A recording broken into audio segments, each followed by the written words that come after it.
ഇത് തൊമ്മനായമ്പം ചാടി മുറുകും. ഒന്നാമത്തെ കാര്യം യോഗത്തിന് വരികയല്ല, വന്നാൽ തന്നെ ജോവിന് ഇരിക്കുകയല്ല, ഇരുന്നാൽ തന്നെ കൈയടിക്കുകയല്ല, പാടുകയല്ല, പ്രാർത്ഥിക്കുകയല്ല, ഒന്നും ചെയ്യുകയല്ല. നമ്മൾ പറയാ 1922 തുടങ്ങിയതാ കൊച്ചുകുഞ്ഞി സന്യാസി. അതിന് നിനക്കെന്നാ? ആ ബഹുമാന്യ കർത്തദാസനെ ദൈവം വിളിച്ച് വിശ്വസ്തയോടെ അദ്ദേഹം വേല ചെയ്തു. സ്തോത്രം. ഞങ്ങളുടെ നാട്ടിലൊരു പഴഞ്ചൊല്ലുണ്ട്, അത് പറഞ്ഞാൽ മിക്കവാറും അലോക്യവും അടിയുണ്ടാകും. എന്നാലും സൂചന തരാം. അമ്മാവൻ ആനപ്പുറത്തിരിക്കുക, അതുകൊണ്ട് അനന്തരവന് ബാക്കി നിങ്ങൾ പൂരിപ്പിച്ചു. സ്തോത്രം. ദൈവവുമായിട്ടൊരു ബന്ധം വേണം.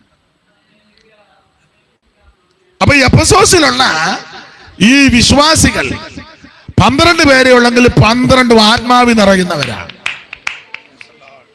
അവരോട് പൗലോസ് പറയുക, ഒടുവിൽ കർത്താവിലും അമിതബലത്തിലും ഒരിക്കൽ നിറഞ്ഞ് ആ പരുവത്തിന് പോകാനല്ല, ഓരോ ദിവസവും ശക്തിപ്പെട്ടോണം. ഞാൻ ഇന്ന് വേഗത്തിൽ നിർത്തുക, ദീർഘമാക്കുന്നില്ല. നിങ്ങൾ ഒത്തിരി നേരത്തെ വന്നവരല്ലേ. തന്നെയല്ല, എൻ്റെ ഇങ്ങനെയുള്ള പ്രസംഗം എല്ലാവർക്കും അത്ര താല്പര്യമുള്ളതല്ല. നിങ്ങൾ ചിന്തിക്കായിരുന്നു വയ്യാതെ അവിടെങ്ങാനും കിടന്നാൽ മതിയായിരുന്നു, വരേണ്ട ഒരു കാര്യവും ഇല്ലായിരുന്നെന്ന്. ഇപ്പം നിങ്ങളുടെ ഹൃദയത്തിനകത്ത് ചിലർക്ക് ഒരു ചിന്ത ഇല്ലാതെ ഇല്ല. അപ്പൊ അതുകൊണ്ട് ദീർഘമാക്കുന്നില്ല. സ്തോത്രം. ഒടുവിൽ കർത്താവിലും അവന്റെ അമിതബലത്തിലും ശക്തിപ്പെടണം. സഭയ്ക്കകത്തുള്ള എല്ലാവരും ആത്മാവിൽ നിറയുന്നവരായിരിക്കണം. പ്രസിഡന്റും സെക്രട്ടറി, ട്രഷററും, കൗൺസിലും കമ്മിറ്റിയും സകലയെണ്ണം, അല്ലാത്തതിനെ ഒരെണ്ണത്തിനെ ആകരുത്. സ്തോത്രം. ആത്മനിറവി ദൈവത്തെ ആരാധിക്കണം. Praise the Lord. ഒടുവിൽ കർത്താവിലും അവന്റെ അമിതബലത്തിലും ശക്തിപ്പെടണം. ചില സ്ഥലങ്ങളൊക്കെ മുഴുവൻ അങ്ങ് കമ്മിറ്റിക്കാരാ, അല്ലേ, മൊത്തം കമ്മിറ്റിയാ, വേറെ ആളില്ല. ആ ഫോട്ടോയൊക്കെ ഇങ്ങനെ നിരന്ന് നിൽക്കുന്നത് മിക്കതും അഭിഷേകം പോലും പ്രാപിച്ചതല്ല. നിരന്ന് നിൽക്കുന്ന കാണാം. ചില ഈ നമ്മുടെ നാട്ടിലാന്നേലും വെളിയിലുമൊക്കെ, കേരളത്തിലും ഉണ്ട്, ഇന്ത്യയുടെ വിവിധ ഇടങ്ങളിലും, അമേരിക്കയിലും കാനഡയിലുമൊക്കെ, മിക്ക രാജ്യങ്ങളിലും വലിയ വലിയ ഫോട്ടോ ഒക്കെ നിങ്ങൾ കണ്ടിട്ടില്ലേ? ആ ടൈയും കോട്ടും ഒക്കെ കെട്ടി നിൽക്കും. നമ്മൾ ഓർക്കും ഇവൻ ഇന്ന് വരെ അഭിഷേകം പ്രാപിച്ചവനല്ല. അല്ലല്ല, അവനത് വിശ്വാസം പോലും ഇല്ല. മിക്കവരും കുടിക്കുന്നവന്മാരും ഉണ്ട്. നാഷണൽ കമ്മിറ്റി മുക്കുടിയനാ ഒരുത്തൻ, നാഷണൽ കമ്മിറ്റി അംഗം. അവൻ 3 കെട്ടിയതാ. അയ്യോന്നോ, 3 കെട്ടിയെന്ന്. ഭാര്യ മരിച്ചു പോയതല്ല. നോക്കുക ഏതാ ഒക്കുന്നെന്ന്. അവൻ ആ നാഷണൽ കമ്മിറ്റിയിലെ, ഞാൻ ഒരുത്തന്റെ ഫോട്ടോ, അവൻ നാഷണൽ കമ്മിറ്റിയിലുള്ളതാ. ഇവിടെ അവൻ 2 കെട്ടിയതല്ലേ.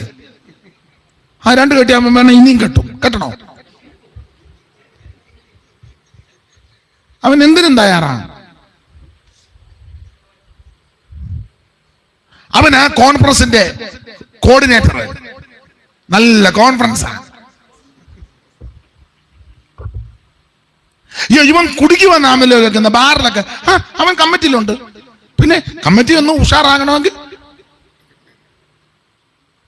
അടിക്കണ്ടേ? മിണ്ടുന്നില്ലല്ലോ.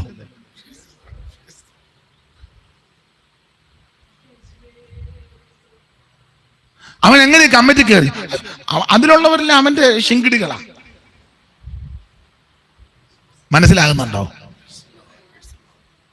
ഇത് നിർമ്മിത കഥയൊന്നുമല്ല പറയുന്നത്. അവനിരിക്കുന്ന കമ്മിറ്റി എങ്ങനെ ശരിയാകും? അവനിരിക്കുന്ന ഭരണ സാരഥ്യം വഹിക്കുക എങ്ങനെ ശരിയാകും?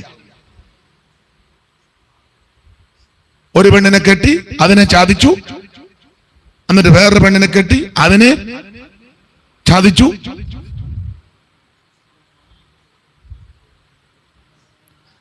പിന്നെ അവൻ ആലോചിക്കുക, ഈയിടെ എങ്ങാണ്ട് ഒരു ന്യൂസ് വന്നല്ലോ, ഒരു തള്ള മോന് വേണ്ടി, എവിടാണോ ആരാണ്ടെന്നെ കേൾപ്പിച്ചതാ, നിങ്ങൾ കേട്ടില്ലായിരിക്കും.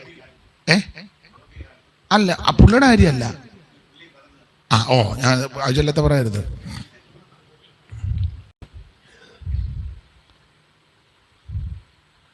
അവനൊന്ന് കെട്ടിയതാ, തള്ള വീണ്ടും അവനെ ആലോചിക്കുക. അയ്യോ, മിണ്ടുന്നില്ലല്ലോ ആരും. നാഷണൽ കമ്മിറ്റി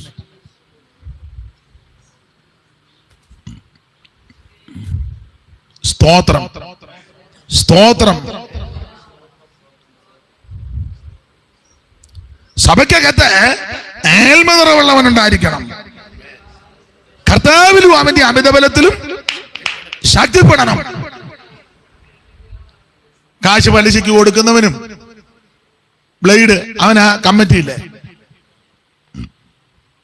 അവനാ ഇതെല്ലാം തീരുമാനിക്കുന്നത്. ചീട്ട് നടത്തി പൂട്ടി നാട്ടുകാരുടെ കാശ് എല്ലാം മേടിച്ച് മുങ്ങി ഒരു സുപ്രഭാതത്തിൽ വിടുതലിന് ശുശ്രൂഷ. സിസ്റ്റർ ഇന്നയാള്, ബ്രദർ ഇന്നയാള്. പുള്ളി പണ്ട് നാട്ടുകാരുടെ കാശും എല്ലാം മേടിച്ച് മുങ്ങിയ ആളല്ലേ. പുള്ളിയെ ദൈവം വിളിച്ചു. എപ്പോഴാ വിളിച്ചത്? പുള്ളി അതുമായിട്ട് ഇവിടെ നിന്ന് മുങ്ങി. പിന്നെ അങ്ങ് നോർത്ത് ഇന്ത്യയിൽ ചെന്നപ്പം ദൈവം വിളിച്ചു. ബറോഡായി വെച്ചാ വിളിച്ചത്. ഇവിടെ ഉണ്ടെന്നോ? ഗുജറാത്തിലാ ബറോഡ, പഞ്ചാബിലാന്ന് ഞാൻ പറഞ്ഞില്ലല്ലോ. സ്തോത്രം. നിന്റെ കൈവെടിപ്പായിരിക്കണം. സ്തോത്രം, സ്തോത്രം. കൈവെടിപ്പായിരിക്കണമെന്ന് ചെയ്യാവുന്ന കൊന്ത്രാക്കോളി എല്ലാം ആയ കാലത്ത് ചെയ്ത് തട്ടിപ്പും വെട്ടിപ്പും ഉരുട്ടും പെരട്ടും മറിപ്പും തിരിപ്പും പൊളപ്പും എല്ലാം കാണിച്ച് എങ്ങ് രക്ഷപ്പെടുന്നില്ല. ഒടുവിൽ കണ്ട സൂത്രമാ, ഇനി സുവിശേഷമല്ല. ഒറ്റ രാത്രി കൊണ്ട് പാസ്റ്ററായി. നേരം വെളുപ്പം നമ്മൾ ഫേസ്ബുക്കിൽ പ്രസംഗിക്കുന്നു. അയ്യോ, ഇത് ഞാൻ അവിടെ കുടിച്ച് പെടുത്ത് കിടന്നവനല്ലേ, അവനെ ദൈവം വിളിച്ചിന്നല്ലേ.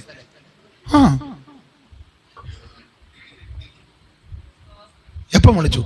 ഞാൻ 12:30 ആയപ്പോ. എന്നിട്ട് ദൈവം പ്രത്യേകമായിട്ട് അവനെ അഭിഷേകം ചെയ്ത് വിട്ടേക്കുക. എങ്ങനെയുണ്ട്? അവന് അവരുടെ കാശെല്ലാം മേടിച്ചു. അതെല്ലാം അവന് പാപ്പരാന്ന് എഴുതി കൊടുത്തായിരുന്നു. പാപ്പരാന്ന് എഴുതി കൊടുത്തു. ശരിയല്ല. ദൈവത്തിന് മഹത്വം. മനസ്സിലായോ? കൈവെടിപ്പായിരിക്കണം. സ്തോത്രം. ഒടുവിൽ കർത്താവിലും അവന്റെ അമിതബലത്തിലും ശക്തിപ്പെടുകയും. അപ്പൊ എഫേസ്യരോട് ഇത് പറയാൻ കാര്യം, 12 പേര് ആത്മനിറവുള്ളവരാ സഭയുടെ ആരംഭം. ഇത് പറയാൻ കാരണം, ഈ മന്ത്രവാദികളുടെ ഈറ്റില്ലമായ എഫെസോസ് പട്ടണം, മന്ത്രവാദികള്, അവിടെ യഹൂദന്മാര് വരെ മന്ത്രവാദികളാ. അപ്പൊ പിന്നെ മറ്റുള്ളവരുടെ കാര്യം പറയണ്ട, ഞാൻ ദീർഘമാക്കുന്നില്ല. മന്ത്രവാദികൾ തിങ്ങിപ്പാർക്കുന്ന സ്ഥലമായ എഫെസോസ്. യഹൂദന്മാര് വരെ അവിടെ മന്ത്രവാദികളാ. ക്ഷുദ്രപ്രയോഗം ചെയ്തിരുന്ന പലരും അപ്പൊ ഒത്തിരി മന്ത്രവാദി, ധാരാളം. പൗലോസ് പറയാ, ഒടുവിൽ കർത്താവിലും അമിതബലത്തിലും ശക്തിപ്പെടണം എന്ന് പറഞ്ഞാൽ മന്ത്രവാദികളുടെ ഈറ്റില്ലത്തിലാ നിങ്ങൾ നിൽക്കുന്നത്. അവിടെ ജയമെടുക്കണമെങ്കിൽ ആത്മശക്തി ആവശ്യമാണ്. എന്നെ കേൾക്കുന്ന പ്രിയരെ, ഈ ലോകം വല്ലാത്തൊരു ലോകമാണ്, ദുഷ്ടലോകമാണ്. സാത്താന്യ ശക്തികൾ വളരെ മുഴുവനത്തോടാ പൊരുതി വരുന്നത്. നിങ്ങൾ മൊത്തത്തിലൊന്ന് വിലയിരുത്തിക്കേ, എല്ലാ മേഖലയും ഒന്ന് എടുത്തേ. വളരെ കരുത്തോടാ പൈശാചിക ശക്തി ഇളകി നിൽക്കുന്നത്. അപ്പൊ ഇതിന്റെ നടുവിൽ നമുക്ക് പൊളിറ്റിക്കൽ ബലമല്ല, സായുധ ശക്തി കൊണ്ടൊക്കത്തില്ല, കായബലം കൊണ്ടൊക്കത്തില്ല. നമുക്ക് ആവശ്യം ദൈവാത്മാവിന്റെ ശക്തിയാണ്. ഇങ്ങനെയുള്ള ദുർശക്തികളെ ജയിക്കണമെങ്കിൽ ആത്മശക്തി ആവശ്യമാണ്. ആഭിചാരവും മന്ത്രവാദവും ക്ഷുദ്രവും താന്ത്രിക മാന്ത്രിക തന്ത്രങ്ങളെല്ലാം വളരെ ശക്തിപ്പെട്ടു വരുന്ന ഈ കാലയളവിൽ ഒരു ദൈവത്തിന്റെ പൈതൽ ആത്മശക്തി ഏറ്റെടുക്കണം. ഞാൻ നിങ്ങളും വന്നുപെട്ടിരിക്കുന്നത് ഇതിന്റെ നടുവിൽ നീ ആത്മീകത്തിൽ ഉഴപ്പരുത്.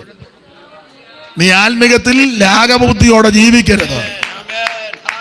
എവിടെയും ഒരു സഭയെ പോകാൻ എങ്ങനെയും അല്പസമയം ഇരിക്കാം എന്നല്ല, ശരിക്കും ആത്മാവിൽ ബലപ്പെടണം. ഒടുവിൽ കർത്താവിലും അവന്റെ അമിത ബലത്തിൽ ശക്തിപ്പെടുവീ.